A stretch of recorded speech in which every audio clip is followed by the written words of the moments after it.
This is the story of a girl. When she first began high school, she wanted to be a teacher.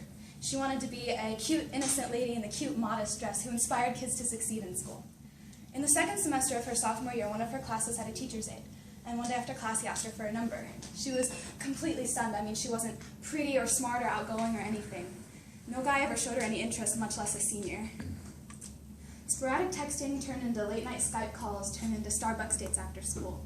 And he was infectious. At first, she just couldn't get enough of him. She spent her Thursday morning late arrival sneaking off to his house, and she skipped lunches to go see him in the sound booth, and sometimes they'd go up on the catwalks, and even though she was scared of the dark, he would hold her hand and tell her it'd be okay. You might even think she loved him, and for a while she did. But things changed. It always hurts the first time, they tell you. You're supposed to bleed, they say, but they're wrong. It hurt because she didn't want it, because she told him no. It hurt because she couldn't defend herself, because he seemed to think he was entitled to her. I'm big and tough and sensitive. I could get any girl I want. You should feel lucky that I chose you. You might have boundaries, but I'm a man, so you'll listen to me instead of the voice of reason. You dress like a slut, you'll get treated like one. You know you want it. 1 out of every 6 Americans has been the victim of rape. 44% of these victims are under the age of 18. Every 2 minutes, another rape occurs, and by the time I'm done giving this speech, 3 more people will have been assaulted. Victims of rape are 3 times more likely to suffer from depression, 13 times more likely to abuse alcohol, 26 times more likely to abuse drugs, and victims of rape are 4 times more likely to attempt suicide. And by the time the girl finished her sophomore year, she didn't want to be a teacher. She wanted to be dead. So she reached out for help and was blamed. Why would you go back to him if he raped you, they'd say. I mean, why would you wait so long to come out and tell anybody? You have to report it right away, because unless I catch him in the act, I refuse to believe that it actually happened. Pretending to be the victim of such an embarrassing, degrading, dehumanizing act must be a ploy for attention, poor dear. They never stopped to consider that maybe it was because he scared her, because he took advantage of her need to please others. Or maybe it was because he constantly reminded her that he was twice her size and easily twice her strength, and he didn't treat the people he didn't like very nicely.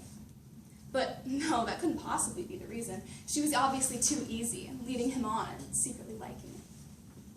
So they told her it wasn't really rape. They told her it was her fault, not his. And this one's my favorite. They told her rape doesn't exist. Rape doesn't exist. Rape doesn't exist. Rape exists for the 17.7 million Americans who have been assaulted and countless more in countries across the globe. You know who rape doesn't exist for? The 84% of rapists who believe they've done nothing wrong, nothing even remotely close to rape. Rape doesn't exist. It's the fault of the victim. Her clothing, her actions, even her non-actions prove that it's so. For example, because a young girl didn't cry during her assault, Judge Janine Howard gave the rapist 45 days in jail and a mere 250-hour community service sentence to be served in a rape crisis center. That's just the way the world works, right? So by the time the girl started her junior year, she knew what she wanted to do. She wanted to teach people the simplest lesson of all: do not rape. Sad, isn't it, that a person needs to be told not to rape someone? Sad that we've resorted to making excuses for the perpetrator just to avoid admitting the reality of rape. Well, boys will be boys. Mistakes happen. Yeah, like the mistake of accidentally gang raping someone several times. I swear, I just fell and it kind of happened. I don't know. Him, a child molester? No, he told me they were just curious children who wanted sex. Well, she looked older. Oh, I'm sorry, that makes it okay, you're free to go.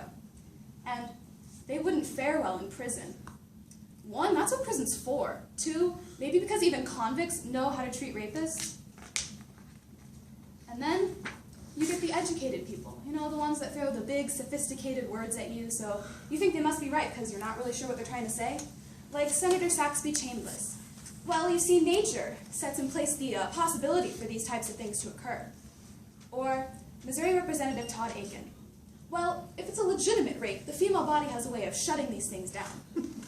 Mr. Akin, you may as well be blaming the corpse for not shutting down their blood flow after they've been shot. It's sad that we resorted to blaming the victim. Sad that people like your sisters and brothers and sons and daughters and people like me, like that girl in the story, learn to hate themselves for what they think they've done. They'll replace their favorite clothes because if you show even a lick of skin, God forbid, you have confidence in your body image, well then you're just asking for it and you'll deserve what you get. They'll begin to believe that their worth is derived from what some guy says it is, because if he can take your virginity, he sure as hell can take your dignity. They will wake up in the middle of the night, terrified, so certain that he is down the street, outside the window, in the doorframe, lurking in the shadows, and now they'll be scared of the dark for a whole new reason. And they will know that there is nothing they can do to protect themselves, because out of the 40% of rapes actually reported, 97% of rapists never spend a single day in jail. And besides, who would believe a silly little 15-year-old girl?